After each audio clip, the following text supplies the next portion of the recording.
Vamos ahora con un ejercicio de campo eléctrico que me ha parecido bastante llamativo, me ha gustado y era complicadillo.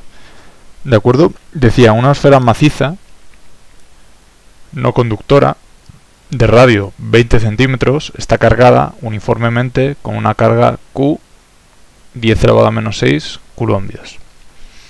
Y nos dice, utilice el teorema de Gauss para calcular el campo eléctrico en el punto R es igual a 2 veces el radio de la esfera inicial. Y determine el potencial eléctrico en dicha posición. Si os encontráis algo como esto, por favor no lo dejéis en blanco, intentar razonar. La solución no me acaba de gustar la solución que he visto y he preferido hacerlo a boli y papel, ¿de acuerdo? Entonces tenemos aquí una esfera que está cargada positivamente, que tiene radio 0,2 metros y nos piden que calculemos el campo eléctrico en el punto A o en una esfera que se sitúa a 0,4 metros. Vale, vamos por pasos, ¿no? Nos pide el campo eléctrico y el potencial en el punto A. El punto A está situado en una esfera de radio 0,4 metros.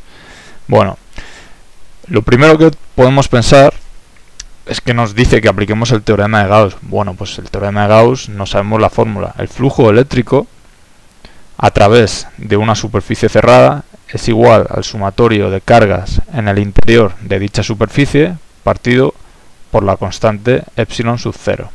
¿De acuerdo? Vamos a analizar lo que dice el teorema de Gauss. Dice, repito, estoy señalando con la flecha, el flujo eléctrico sobre una superficie cerrada, que en este caso va a ser mi esfera verde, es mi superficie cerrada, es igual al sumatorio de cargas interiores a dicha superficie. Es decir, ¿qué tengo dentro de la superficie verde? Tengo una esfera maciza, que me da igual que sea una esfera o una carga puntual que está en el centro, me da absolutamente igual. Yo lo que me importa, lo que quiero saber es la carga que hay en el interior de mi esfera verde, ¿de acuerdo? Y dentro de mi esfera verde hay algo que ya viene a ser, puede ser un punto, o una esfera, o un cuadrado, lo que sea, pero yo sé que eso tiene carga 10 elevado a menos 6 coulombios. Y esa carga interior hay que partirla por esta constante epsilon sub 0. ¿Vale? Eso lo sabemos del teorema de Gauss. Entonces, por el teorema de Gauss lo que hemos hecho ha sido encerrar mi esfera maciza en otra esfera de radio doble, de radio 0,4 metros. Por otro lado, nos fijamos en la definición de flujo eléctrico, ¿de acuerdo? El flujo eléctrico sería el producto escalar entre dos vectores. Producto escalar, recordemos, con un puntito se señala, de dos vectores, el vector campo eléctrico y el vector superficie. Vale, para aplicar la definición de flujo eléctrico yo tengo que ver hacia dónde van estos vectores. ¿Por qué? Porque el producto escalar era el módulo del primer vector por el módulo del segundo vector por el coseno del ángulo que forman. Entonces lo que he hecho ha sido tomar un punto A de la circunferencia verde y me he fijado hacia dónde van estos vectores. Recordamos que si tenemos una esfera, el vector superficie, el que está pintado en azul, va a ir hacia fuera de la esfera, ¿de acuerdo? ¿Y qué va a ocurrir con el campo eléctrico en este punto A de la esfera verde? ¿Qué va a ocurrir?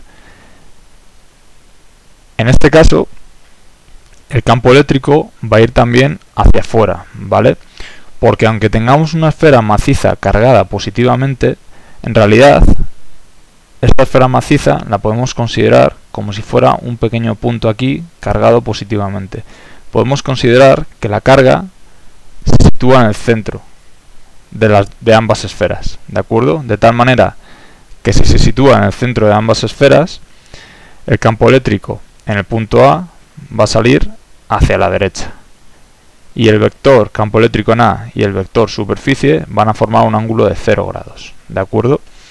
Vale, entonces ya podemos igualar ambas expresiones. el teorema de Gauss lo podemos igualar a la definición de flujo eléctrico. Igualamos ambas expresiones. ¿De acuerdo? Esto era lo que decía, que he encerrado mi esfera maciza en otra esfera de radio 2R, que pasa por A. Entonces, el producto escalar del campo eléctrico en A por el vector superficie. ¿Qué superficie? La que pasa por el punto A, la esfera que pasa por el punto A, es igual al producto del módulo de ambas por el coseno del ángulo que forman ambos vectores. El coseno del ángulo que forman sería 1, sería coseno de 0 grados 1. El módulo de la superficie de la esfera que pasa por el punto A, pues sería igual a 4 por pi por 2r al cuadrado, ¿de acuerdo? ¿Por qué 2r? Pues bueno, porque nos da r como dato, nos dice que esto es 0,2, pues esto sería el radio de la esfera verde 2r. Y esto, igualándolo al teorema de Gauss, tiene que ser igual al conjunto de cargas interiores a la esfera verde, o sea, las cargas que hay dentro de la esfera verde, partido por la constante epsilon sub 0. Dentro de la esfera verde está mi esfera maciza, que tiene carga más Q, que tiene carga positiva, más Q. Vale, pues ya tenemos casi todo. Ya podríamos despejar el campo eléctrico en el punto A. ¿Qué ocurre? ¿Qué ocurre aquí? Que la constante epsilon sub 0 no nos la dan.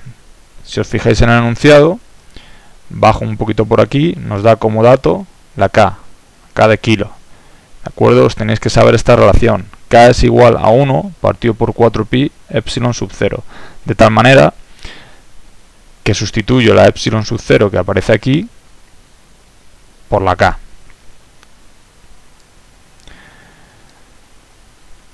Sustituyendo todo, podríais despejar el valor del campo eléctrico en el punto A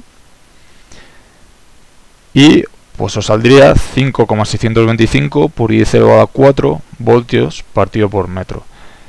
Espero que haya sido útil esto que he hecho a mano, porque bueno, pues la solución que aparece aquí es un poco más complicada de entender, yo creo. El resultado es el mismo, ¿vale?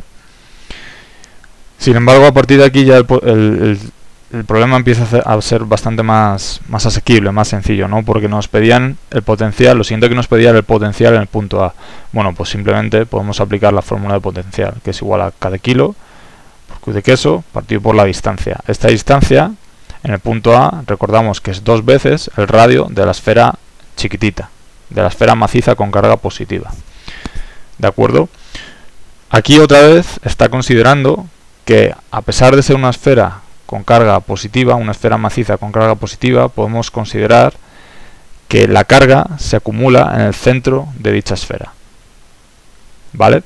Por eso, dice aquí esta frase, dice el potencial tiene la misma expresión que para una carga puntual, situada en el centro de la esfera maciza. Vale. El apartado B, que era, a ver si lo encuentro, sí, bastante más sencillito, dice: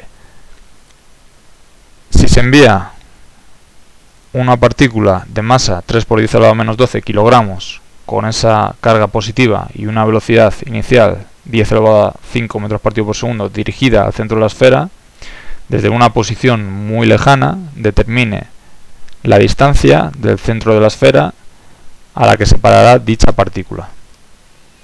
Vale, pues aquí tenemos que tener en cuenta que cuando estamos hablando de campos eléctricos, las fuerzas son conservativas, por lo tanto el incremento de energía mecánica va a ser igual a 0.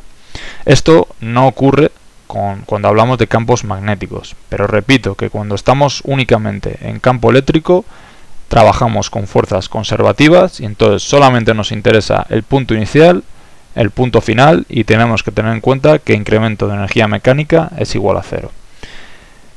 Que el incremento de energía mecánica sea igual a 0 implica que la energía potencial inicial más la energía cinética inicial va a ser igual a la energía cinética final más la energía potencial final. Entonces, la posición inicial, una posición muy lejana, cuando dice muy lejana sería el infinito, la energía potencial en el infinito. Recuerda la fórmula, es esta, sería K por cada una de las dos cargas partido por la distancia entre las cargas. Si este radio R que está en el denominador, o esta distancia, perdón, R que está en el denominador tiende a infinito, la energía potencial en una posición muy lejana o infinito sería 0. Por otro lado, nos dan la velocidad inicial de la partícula, con lo cual conociendo la masa también, la energía cinética se halla fácilmente. Y ya tenemos todos los datos relacionados a la posición inicial. Vamos ahora con la posición final. Como nos indica que en la posición final la partícula está parada, su energía cinética es 0. Mientras que su energía potencial va a ser igual a la constante K por la carga de la esfera maciza, que es Q, por la carga de mi partícula, que es también Q, partido por la distancia entre ambas, de tal manera que nos quedaría K por Q al cuadrado partido por la distancia entre ambas. ¿De acuerdo? Haciendo energía cinética inicial más energía potencial inicial es igual a energía potencial final más energía cinética final, igualando nos saldría una ecuación con una incógnita, y de aquí podríamos despejar la distancia entre el centro de la esfera maciza y nuestra partícula, que es 0,6 metros. No era nada sencillo este ejercicio.